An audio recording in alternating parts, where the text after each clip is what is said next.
سرخط خبرها الکساندر لوکاشنکو به دوشنبه می آید. حکم زندانی کامیار میرزویف بلاگر و رضاکاری زاده بدخشان. هیئت حکومت قرقیزستان برای بررسی مسائل مرزی به دوشنبه آمد.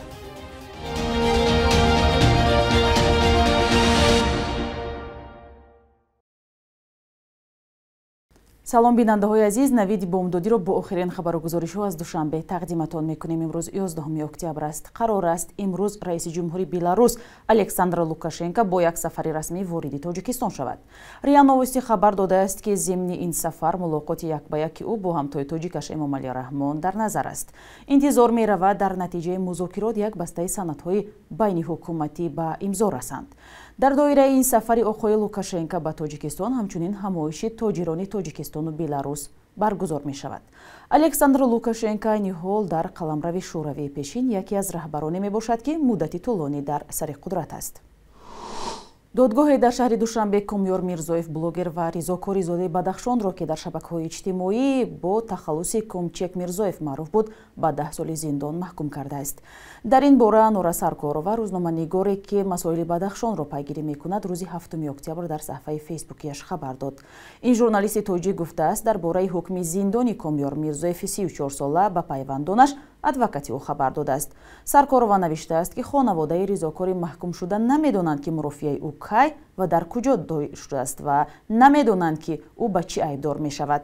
мақомоти Тоҷикистон токунун расман дар бораи боздошти Комёр Мирзоев дар Москва ва оварданаш ба Тоҷикистону айбномаи зидди ӯ ягон шарҳе надоданд.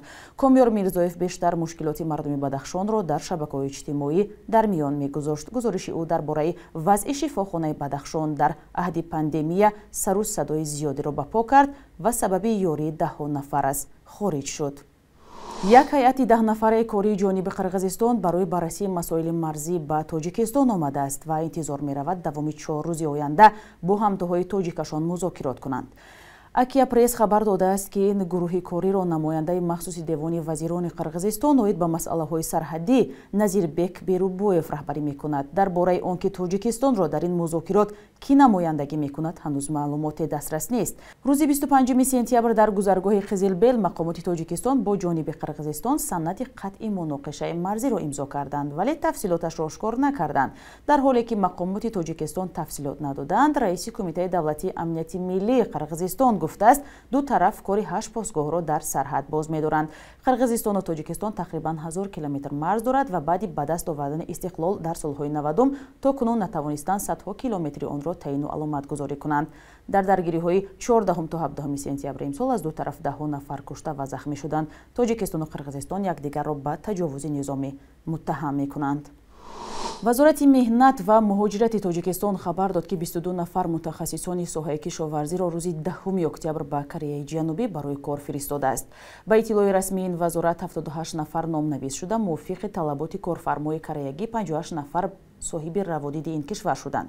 дар марҳилаи аввал 22 нафар шаҳрвандон рӯзи 10 октябр ва баъдан 36 нафар рӯзи 16 октябр тавассути хатсари Тошканд Сеул ба Корея ба кор мераванд.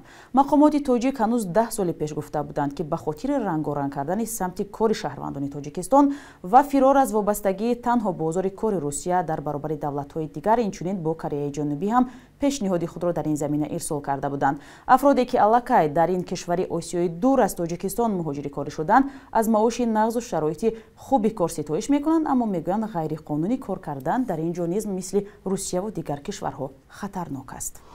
аз 3 то 9 октябри соли ҷорӣ рӯзҳои фарҳангии Тоҷикистон дар Эрон баргузор шуд. дар чорчӯби рӯзҳои фарҳангии Тоҷикистон дар шаҳрҳои Теҳрон, Шероз ва Табрези ҷумҳурии Исломии Эрон консерт ва намоишгоҳҳо бо ҳузури ҳунармандони тоҷик барпо шуд. ба ин хотир як ҳайати бузурги аҳли фарҳангу ҳунари Тоҷикистон ба Эрон сафар доштанд. ҳадафи аслии ин чорабинӣ густариш ва тақвияти равобити ҳамкориҳои судманди фарҳангӣ ва ҳунарӣ миёни ҳарду кишвар унвон мешавад. ҳамкори мо Шаҳлои Абдулло қабл аз барнома бо Суҳроб Ҷанҷолов, ҳунарманди театри ҷавонони шаҳри Душанбе, ки ҳамроҳ бо ҳайати фарҳангиён дар ин рӯзҳо дар Эрон ҳузур дошт, суҳбат кард ва нахуст пурсид ки ин чорабинии фарҳангӣ бо чӣ натиҷаҳо анҷом шуд ва худи ӯву ҳамкоронаш бо чӣ намоишнома дар ин чорабинӣ ширкат доштанд. намоишномаи Дирафши Ковалёни соли 2017 аз рӯи хуб асари ҳаким Абулқосим Фирдавсӣ шоҳномаи Безавол рӯи саҳна омадааст ки коргардон ва ороиши саҳнаву таҳиягар худи яъне Нозим Меликов аст ки ҳамагон медонанд ва ин намоишнома дар ҷашнвораи Парасту 2017 иштирок кард ва сазовори ҷоизаи беҳтарин яъне шоҳҷоиза гардид ва ҳамчунин ин намоишнома соли 2019 дар ҷумҳурии Қазоқистон дар ҷашнвораи байналмилалӣ ширкат варзида дар он ҷо ҳам соҳиби шоҳҷоиза гардид ва соли 2020 дар яке аз ҷашнвораҳои байналмилалӣ ба Штатҳои Муттаҳидаи Америка даъват шуда буд ки чӣ хеле ҳамагон медонанд ин вабои аср омад ва ҳама ҷо роҳҳо баста шуд ва мо ин намоишро ба тарзи онлайн дар ин ҷашнвора пешниҳод намудем ки дар он ҷо хеле баҳои хуби мутахассисони онро гирифт ва то имрӯз ин намоиш худоро шукр дар репертуари театри мо ҳаст ва ҳар касе ки дида бошад метавонад аз онҳо суҳбат кунад ва ҳар касе дида бошад метавонад рӯзҳои наздик чун мо ин намоишро мегузорем биёяд бибинад. рӯзҳои фарҳангии Тоҷикистон дар Эрон дар ҳоле баргузор шуд ки дар ин кишвар эътирозҳо ва саркӯби хушунатбор идома дорад.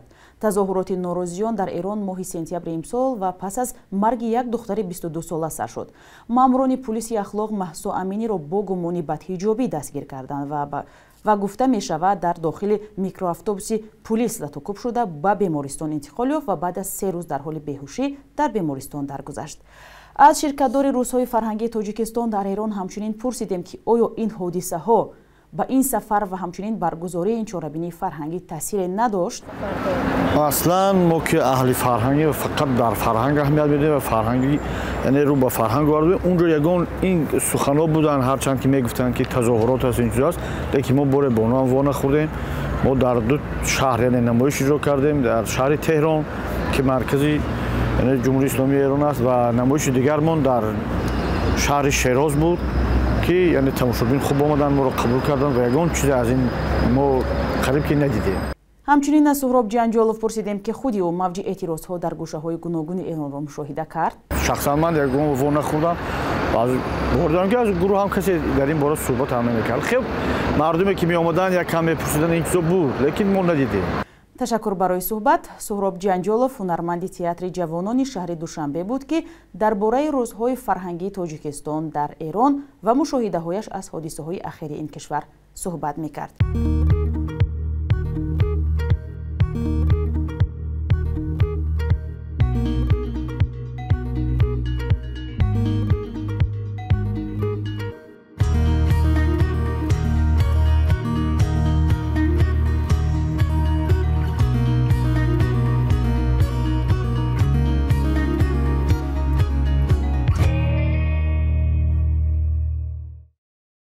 бахши якрӯзи таърих тақдиматон мешавад ки муҳимтарин таҳаввулоти таърихии 11 октябрро фаро мегирад.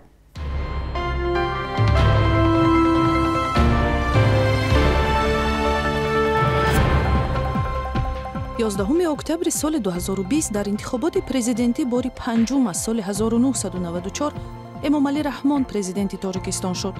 Дар ин интихобот ки ба қавли нозирони Созмони амнияти ва ҳамкории Аврупо мутобиқ ба меъёрҳои як интихоботи демократӣ набуд, бинобар эълони комиссиони марказии интихоботӣ беш аз 90% интихобкунандагон ба ӯ овоз доданд.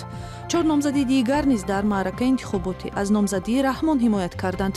Эмомалӣ Раҳмон аз соли 1992 раҳбари Тоҷикистон аст. 11 октябри соли 2017 охирин рӯзи кори бозори маъруфи Шоҳ Мансур буд ки 17 сола аз калонтарин бозорҳои шаҳри Душанбе ва яке аз рамзҳои пойтахти Тоҷикистон буд.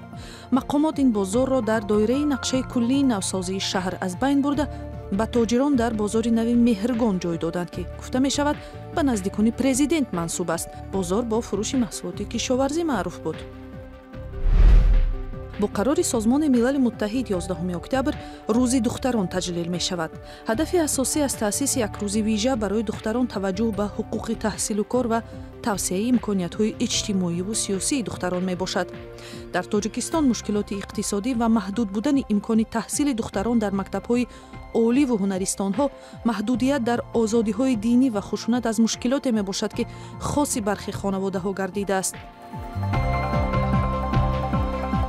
бонки миллии Тоҷикистон қурби сомониро дар баробари асъори хориҷӣ барои имрӯз чунин таъин кардааст.